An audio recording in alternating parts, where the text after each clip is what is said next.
I'm a very positive person. My grandmother taught me that happiness is both a skill and a decision, and you are responsible for the outcome. I feel as though my life is bathed in golden sunlight, and the really wonderful thing is that I know it. To be honest, my husband and my children are my best friends. What really matters to me is what my peers think. What I find most interesting about acting is transforming myself. I really love my food. My favorite thing is artichokes. I am not so much interested in desserts or chocolate, though. I also like to cook with my husband Damien. If I were in politics, I'd make both left and right sit down and make good decisions about national health. It's a huge problem, and it is something we all should be part of. People who are exceptionally intelligent are often lonely because there are few people as intelligent as them. I have 2 little children, and everyone says, I hope they're doing well in school. I hope they're bright. And I think, why would anyone want their children to be the brightest? Academia is a lonely world. If you're constantly frightened of being unhappy, how bloody exhausting must that be?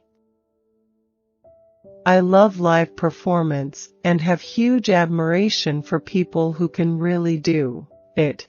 It's the same with music. I'll play a record and think that I'm not really into country or raga. But if it's live and the musicians are good, I'll listen to pretty much anything.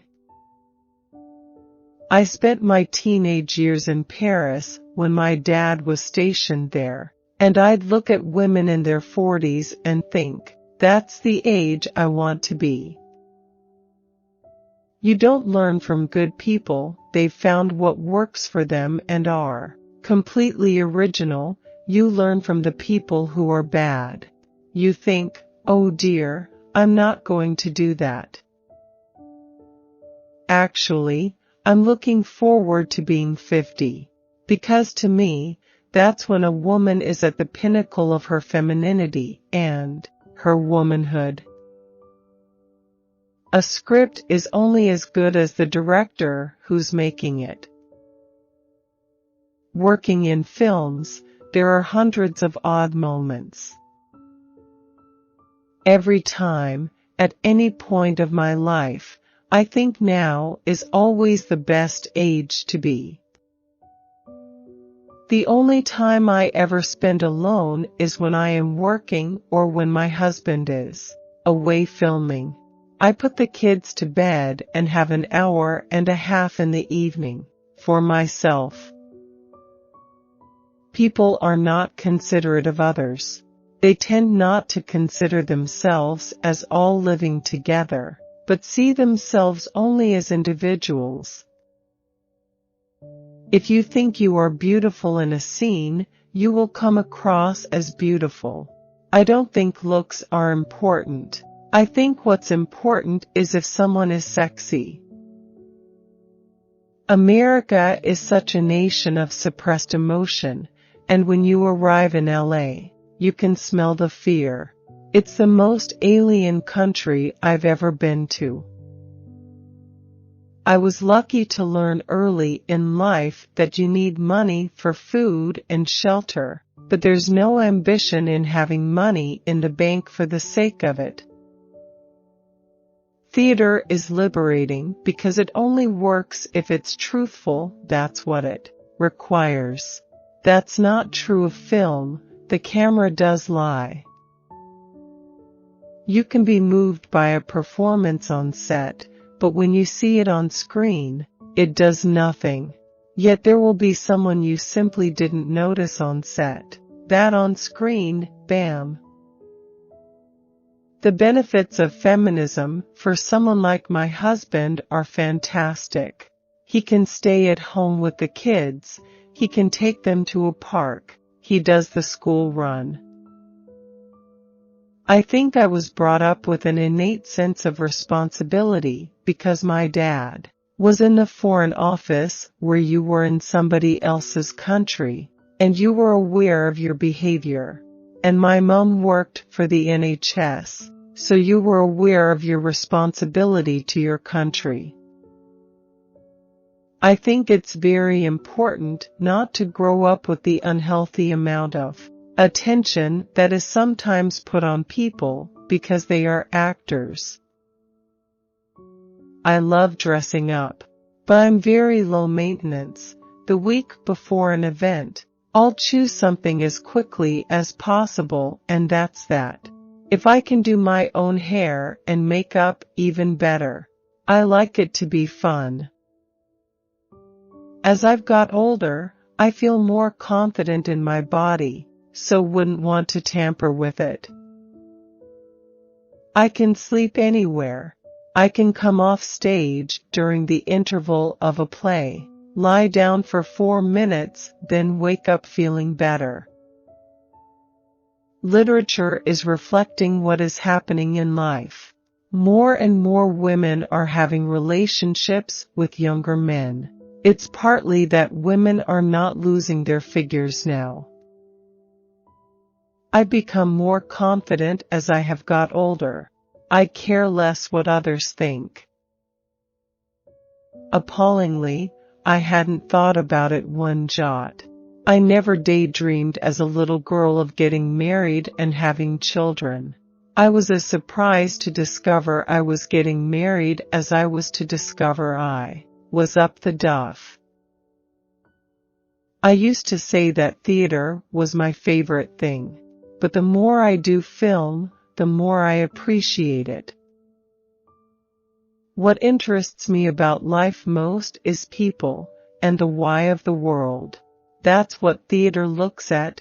It examines life, and gives it a cohesiveness that life doesn't have. When I was 14, I told my mother I intended to be in the House of Commons in the morning, in court in the afternoon, and on stage in the evening. She realized then a fantasist had been born. I was very lucky. I left college, and Richard Eyre was in charge of the National Theatre. I was offered the lead in The Seagull with no experience and went on to do 5 plays there. I had a great start in television. The first thing I did was an episode of Performance called The Entertainer, with Michael Gambon playing Archie Rice. I use my awards as doorstops. Others are in the office or in little cubbyholes in our library. They go between the books because they actually look like arty pieces. A perfect weekend in London has to start on Friday night by going to the theatre, the Don Mar or the National. It's a cliché for an actor, but I enjoy going as much as possible. I was a real art freak when I was a teenager. It's what people create that makes my heart stop. In the area we live, there's a large show of children who run from one house to another house to another house. That's lovely because it means all the children play together, and all the adults get to sit around and have coffees and read the papers or go to the park. I listen to Radio 4 all the time. I didn't go to university, so that's my further education. My own parents were very unneurotic, so I never thought that I had to change enormously in order to become a parent. Childhood has definitely been invented, hasn't it? I think that's because people had children later, and we appreciate and cherish childhood a lot more. There are a lot of little lessons that can be taught around the home without sitting a child down and boring them to death with your philosophy of life. I think change is good because it teaches you that it's nothing to be frightened of. I've often sat down with people talking about a film I've been in, and they haven't realized I was in it. I love theater because it's just me and the audience. It's the litmus test in acting, to be able to sustain a performance over 1, 2, or 3 hours. So often when you meet child actors, they're weird, they're freaks. No, I mean it, they're really odd people. I love London, and it's a privilege for my children to grow up here.